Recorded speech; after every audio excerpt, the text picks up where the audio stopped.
컨트롤하면서 그 포커싱을 하면서 딱 정확하게 치료를 하게 되는데요. 환자분?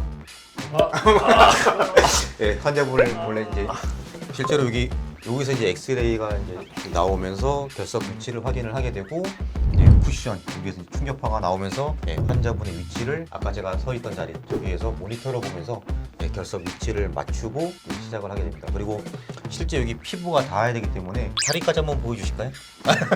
네, 실제로 다리를 하고 이렇게 따뜻하게 덮어드리는데 피부가 실제 닿게 해서 치료를 하게 되고, 환자분의 호흡을 고르게 줘야지 똑같이 충격파는 가해지는데 결석이 진짜 숨을 많이 쉬면 이렇게까지 움직이거든요. 그래서 그런 것도 좀 주의를 해주시면 좋을 것 같고요. 아무튼 이런 식으로 아늑하게 편안하게 치료를 잘 받을 수 있습니다.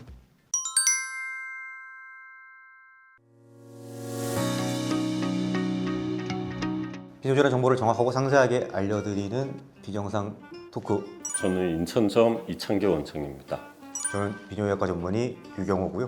네, 안녕하십니까. 서울역삼 류재만 원장입니다. 네, 오늘 저희 셋이 한번 말씀드릴 내용은 조금 한 몇 개월 전에 저희가 방광결석을 한번 다룬 적이 있었는데, 저희가 이제 요로계, 그래서 신장, 요관, 방광, 또 뭐 전립선 요도라든지 요도, 음경에 있는 요도까지 이게 다 통칭해서 요로결석이라고 그러잖아요. 그래서 이 요로결석 중에서 치료 부분을 조금 수술적인 부분이 아닌 체외 충격파와 같은 시술, 이런 걸 좀 얘기를 한번 해보려고 하는데, 이 요로결석은 아마 전 인구의 한 10% 가까이, 10명 중에 1명 정도는 나타난다고, 뭐 통계상으로 보면 어떤 데는 이제 8.8%라고 얘기를 하기도 하는데, 남녀의 비율을 보면은 또 남자가 조금 더 많은 것 같다. 근데 이게 또 식습관이나 이런 것 때문에 좀 바뀌는지, 요즘에는 또 여성 비율도 좀 높아져서 거의 비등비등하게 뭐 한 1.5대 1 이 정도 나타나고 있는데, 사실 이거는 남녀 비율 이런 것도 중요한데, 저희가 이제 6월 말 이제 7월 되다 보니까 또 여름에 이게 땀을 좀 많이 흘리고 하면은 저희가 또 여름철에 또 병원에 많이 오시는 질환이 이 요로결석이 아닌가 싶습니다. 이 요로결석 치료 중에 저희가 가장 많이 하는, 또 환자분들도 수술을 한다 그러면 내시경으로 이제 요도로 들어가고 이렇게 침습적이다 보니까 마취를 안 하고 수술이 아닌 다른 방법이 없을까 해서 체외 충격파 세석술을 많이 하게 되는데, 이 체외 충격파 세석술에 대해서 오늘 말씀을 한번 들어보겠습니다.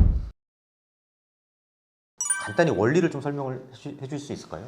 결석이 진단이 돼서 이제 체외 충격파 쇠석술을 하자고 말씀드리면, 이제 많은 환자분들은 이제 뭐 땅땅 이게 정말 때리는 거 아니냐, 뭐 내 몸이 심장이 좀 망가지는 거 아니냐, 이런 말씀들을 많이 하시는데, 직접적으로 때리는 건 아니고요.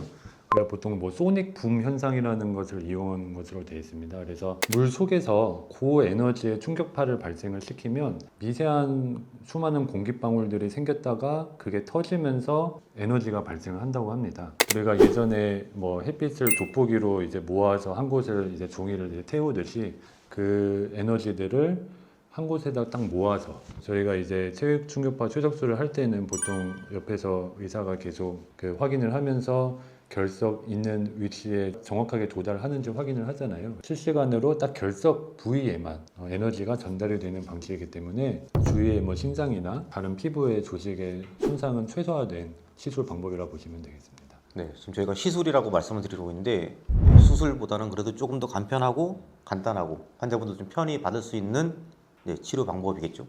그래서 이 체외 충격파 세석술의 과정, 어떻게 준비가 되고 시행이 되는지 그것도 정리를 좀 해주시죠. 말씀하신 것처럼 체외 충격파 세석술은 이제 저희가 외래에서 간단히 할 수 있는 치료 방법입니다. 이제 제일 중요한 건 저희가 결석의 위치를 확인하고 그 결석의 위치를 정확하게 타겟으로 해서 치료를 해야 이제 결석이 잘 깨지기 때문에, 환자분들이 이제 통증이 있으면 아무래도 움직이시게 되고 이제 저희가 맞춘 그 포커스 초점이 이제 흔들릴 수 있기 때문에 먼저 시행 전에 통증 조절을 하는 게 제일 중요한 점 중에 하나고요. 그리고 이제 자세는 결석의 위치에 따라 다를 수 있는데, 보통은 일반적으로 누운 자세나 아니면 엎드린 자세에서 시행을 하게 됩니다. 그래서 저희가 엑스레이나 이제 초음파를 통해서 이 결석 위치를 확인하고 그쪽을 정확히 초점을 맞춰서 이제 쇠석을 진행하게 됩니다. 네, 이 체외 충격파 세석술, 이게 간단한 시술이지만 그래도 의사가 보면서 정말 수술처럼 의사가 직접 하는 거기 때문에 옆에 앉아서 잘 이렇게 컨트롤하고 맞춰가면서 하게 되는데, 보통 시간은 한 30분에서 1시간 정도, 이게 거의 1초에 한 번 탕탕탕 이러면서 진행이 되기 때문에 횟수로는 거의 한 2,000번, 조금 더 뭐 많이 하게 되면 뭐 3,000번, 4,000번까지도 할 수 있는데, 그거는 이제 경우에 따라서 조금 차이가 있을 수 있고요. 또 체외 충격파 수술을 하다 보면은 또 안 깨지는 또 돌들이 있거든요. 그러다 보면은 이제 내시경 수술로 또 전환을 하게 되기도 합니다. 아마 이 수술 부분은 저희가 나중에 다시 한번 또 영상을 준비를 해서 말씀을 드리면 될 것 같고요. 저희가 계속 간단하다 이렇게 하고 있지만 시술을 하지 못하는 경우, 하면 안 되는 경우가 있겠죠?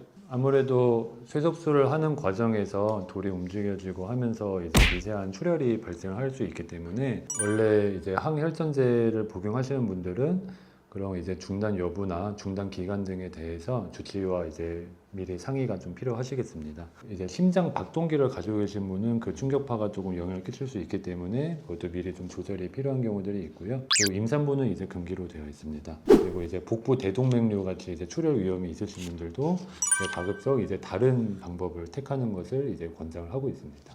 사실 예전에 기사를 보면은 요즘에 그게 계속 확산되거나 늘어나진 않았는데 비뇨의학과가 아닌 타과에서 체외 충격파 세석술을 한다는 얘기가 잠깐 나온 적이 있습니다.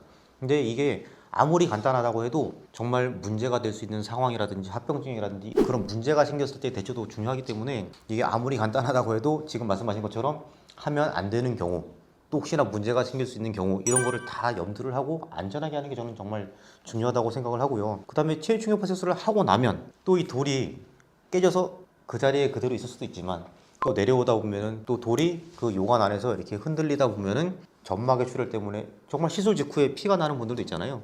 의사의 경험이 없다 그러면은 피가 왜 나지? 이렇게 또 이상한 말을 할 수도 있기 때문에 정말 비뇨의학과 질환을 제대로 보는 병원에서 제대로 체외 충격파 세술은 정말 안전하게 받아야 된다고 저는 생각을 하고요. 근데 이렇게 자연스러운 현상이 아니라 정말 문제가 될 수도 있는 뭐 합병증이라든지 혹시 이런 거는 또 어떤 게 있을지 한번 좀 설명을 좀 해주시죠. 사실 이런 체충격파 세석술을 진행하고 뭐 생길 수 있는 합병증 중에 정말 심각한 건 많지는 않고요. 근데 이제 정말 신장 내 결석을 좀 오랫동안 이제 세석을 진행했다거나 할 때 드물게 발생할 수 있는 이제 합병증으로는 신장 내 피막 혈종이라는 게 있습니다. 그래서 신장 주변 피막에 이제 피가 조금 고일 수 있는데요. 이제 대부분 심하지 않을 경우엔 시간이 지나면서 자연적으로 이제 뭐 보존 조치를 통해서 이제 경과 관찰하면 문제는 없고요. 그 또 하나는 이제 큰 돌을 이제 쇠석으로 진행을 해서 깨게 되면 그 돌들이 소변이 내려오는 그 요관 길에 마치 기찻길처럼 일렬로 쫙 돌들이 쌓일 수가 있습니다. 그래서 뭐 스테인스트라제 뭐 돌길 이렇게도 표현을 하는데 이제 그런 경우엔 조금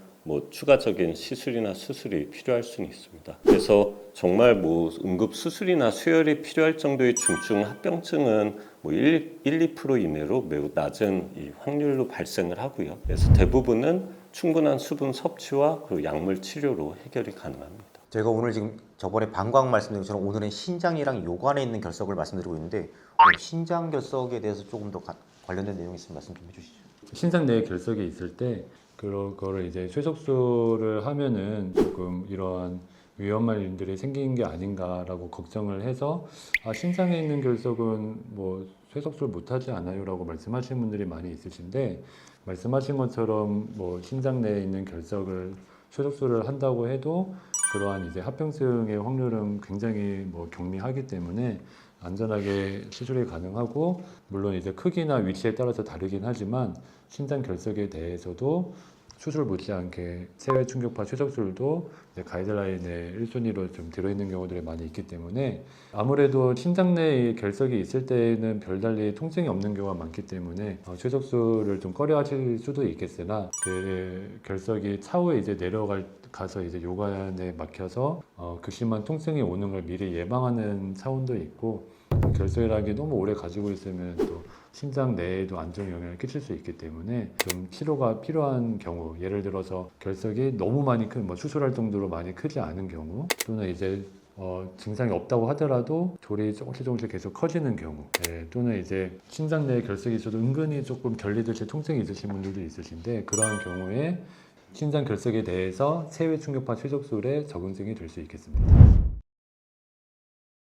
신장 결석, 요관 결석에 대해서 이제 저희가 체외 충격파 세석술을 하면 이제 진료를 딱 마치고 나서 약 잘 드시고 저희가 드리는 말씀 이제 물을 또 많이 드셔라.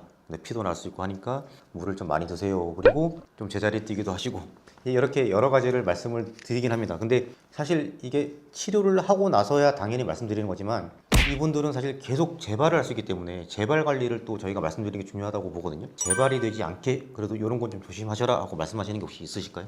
말씀하신 것처럼 요로결석은 꽤 재발률이 높은 편입니다. 그래서 5년 내에 이제 절반 정도에선 또 재발을 할 수 있다고 하는데요. 그래서 제일 중요한 건 이제 충분한 수분 섭취가 제일 중요할 거고, 또 이제 저희가 먹는 음식 그런 거에서 주의를 해야 되는데, 짜게 먹는 게 도움이 되지 않기 때문에 짜지 않게 드시는 것을 추천드리고, 그리고 또 요로결석 생성을 억제해주는 구연산이 풍부한 뭐 귤이나 오렌지, 레몬 같은 걸 섭취하시는 것도 도움이 될 수 있고요. 그리고 이제 저희가 요새 한창 유행을 했는데 왜 비타민C 메가도스 복용하는 것도 간혹 이제 결석 생성의 원인이 될 수 있기 때문에 그런 건 좀 피해 주셔도 좋을 것 같고, 오히려 이제 칼슘 섭취가 이제 결석을 만들 수 있다 생각을 하셔서 또 너무 제한을 하시는 경우가 있는데, 그게 오히려 그 결석 생성을 더 유발할 수 있기 때문에 그냥 칼슘은 충분히 뭐 저희가 일상적으로 섭취하는 양은 문제 없습니다.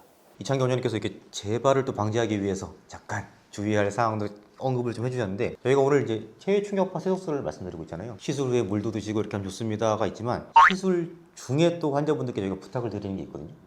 시술 중에 환자분들께서 조금 저희랑 같이 이렇게 하면 좀 좋다, 이런 걸 좀 말씀 좀 해주시죠. 결석의 위치에 따라 다르지만 요관 중에서 조금 상부 쪽이거나 한 경우에 숨 쉬는 거에 따라서 결석이 왔다 갔다 하는데, 아까도 말씀드린 것처럼 결석에 굉장히 타겟을 해서 쇠석술을 하기 때문에 그 쇠석하는 도중에는 조금 힘드시더라도 숨을 조금 얕고 이제 고르게 좀 천천히 쉬어주시는 게 조금 더 쇠석의 성공률을 좀 높이는 방법이 되겠고요.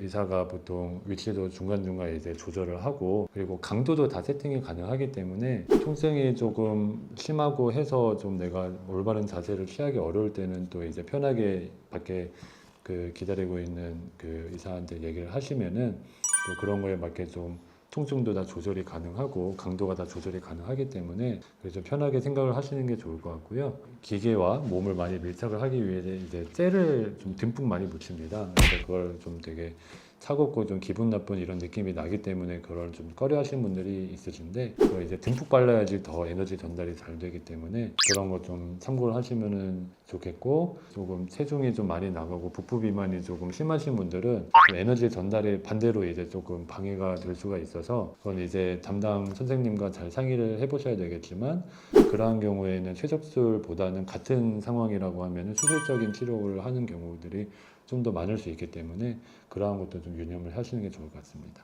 네, 지금 뭐 강도 이런 거를 말씀하셨는데, 얼마 전에 환자분이 한 분 오셨는데 다른 병원에서 하시고 오셨어요. 그래서 엑스레이를 찍어봤는데 결석은 그래도 잘 깨져 있었거든요. 근데 그 여성 환자분이셨는데, 나는 할 때 너무 아파가지고 그냥 수술을 차라리 해야 하는 게 나을 것 같아요. 마취하고 수술하고 싶어 해서 오셨는데, 혹시 여쭤보고 싶은데 이렇게 주무시는 분도 있지 않나요?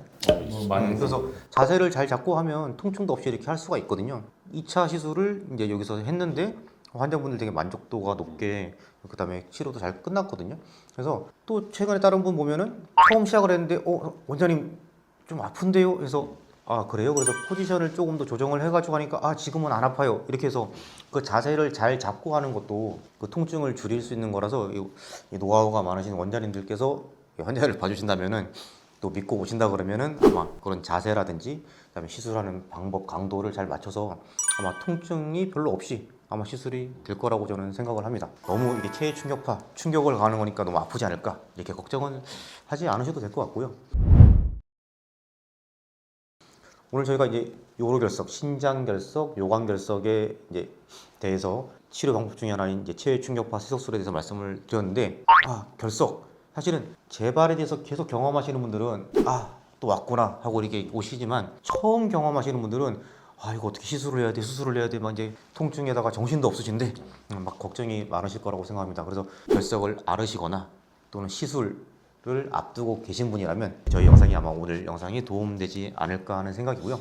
그 다음 편, 이 편에 이어서 수술에 대해서도 간략히 한번 설명을 드리는 영상을 한번 촬영해 보도록 하겠습니다. 저희 다음 편에서 수술과 함께 다시 한번 찾아뵙겠습니다. 감사합니다. 네, 여기가 저희 골드만 비뇨기과 강남점 제 체외 충격파 세속술을 하는 세석실인데, 이 옆에는 이제 엑스레이실이 있고 여기에 이제 저희가 원장님들이 앉아서 실제로 모니터를 보게 되는데 뭐 지금 퇴근을 와서 다 꺼져 있고 여기 창으로도 이렇게 환자분 상태를 확인할 수 있고요. 좀 이따 보시면은 여기 이제 엑스레이 기계가 같이 이 기계에 연결이 되어 있거든요. 그래서 여기 밑에 이렇게 발판이 있습니다. 그래서 요거를 딱 찍으면서 결석 상태를 계속 보면서 저희가 컨트롤하면서 그 포커싱을 하면서 딱 정확하게 치료를 하게 되는데요. 환자분? 네, 환자분을 원래 이제 어떻게 누워서 하시는지 한번 자세를 보시면 실제로 여기서 이제 엑스레이가 이제 나오면서 결석 위치를 확인을 하게 되고 이제 쿠션 여기에서 이제 충격파가 나오면서 환자분의 위치를 아까 제가 서 있던 자리 저기에서 모니터를 보면서 결석 위치를 맞추고 시작을 하게 됩니다. 그리고 실제 여기 피부가 닿아야 되기 때문에 다리까지 한번 보여주실까요? 실제로 탈의를 하고 저 이렇게 따뜻하게 덮어드리는데 피부가 실제 닿게 해서 치료를 하게 되고 저는 저기 밖에 앉아서 한 30분 정도 되는 시간 동안 치료를 하는 과정을 계속 보고 모니터링을 하면서 결석 위치를 잘 맞춰서 시술을 하게 됩니다. 이 시술을 하기 전에 먼저 엑스레이를 찍어서 결석 위치를 확인을 하기 때문에 대략적인 위치를 맞추고 아까 저기 제 자리에 앉아서 엑스레이를 보면서 이제 이 침대가 움직이거든요. 그 움직이는 침대를 가지고 위치를 맞춰서 정말 X축, Y축에서 이 공간적으로 딱 중앙에 맞춰서 치료를 이제 시작을 하게 되고요. 유재모 원장님께서 말씀하신 것처럼 숨 쉬는 거에 따라서 이렇게 움직이게 됩니다. 움직이기 때문에 환자분께서 호흡을 고르게 해주셔야지 얘가 같이 따라갈 수는 없기 때문에 환자분이 호흡을 고르게 해주셔야지 똑같이 충격파는 가해지는데 결석이 진짜 숨을 많이 쉬면 이렇게까지 움직이거든요. 그래서 그런 것도 좀 주의를 해주시면 좋을 것 같고요. 아무튼 이런 식으로 아늑하게 편안하게 치료를 잘 받을 수 있습니다.